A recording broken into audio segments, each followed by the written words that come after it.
మీ order ములక్కాయ రొయ్యల వేపుడు. ఎస్ఏ ఫస్ట్ మంచి నూనె, లవంగాలు, సాజీరా, ఇలాచి, బిర్యానీ ఆకు ఆయిల్లో మంచిగా ఫ్రై చేసుకున్నాక ఉల్లిగడ్డలు ఇలా మంచిగా కలుపుకోవాలి. పచ్చి వాసన పోయేదాకా గుణించుకున్న తర్వాత అల్లం వెల్లుల్లి పేస్ట్ వేసుకుందాం.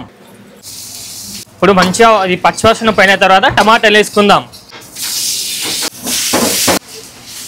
టమాటాలు నీళ్లు వదిలిన తర్వాత ముందుగా కట్ చేసి పెట్టుకున్న మునగకాయ ముక్కలు వేసుకోవాలి. ఇప్పుడు ఇందులో కొన్ని మంచినీళ్ళు పోసుకుందాం. ముందుగా కడిగి పెట్టుకున్న రొయ్యలు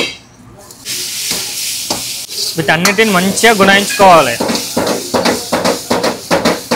ఇప్పుడు రొయ్యలు ఉడికినాయి కదా, ఇప్పుడు ఇందులో మసాలాలు వేసుకుందాం. సన్నుప్పు, కారం పొడి, ధనియాల పొడి, గరం మసాలా, పసుపు, మిరప ఇత్తులు వీటన్నిటిని మంచిగా కలుపుకోవాలి. ఇప్పుడు పంచుకొని పచ్చిమిరపకాయలు, కరివేపాకు, కొంచెం కొత్తిమీర, మునగకాయ రొయ్యలు వేపుడు రెడీ. దీని ప్లేట్లో సర్వ్ చేసుకుందాం.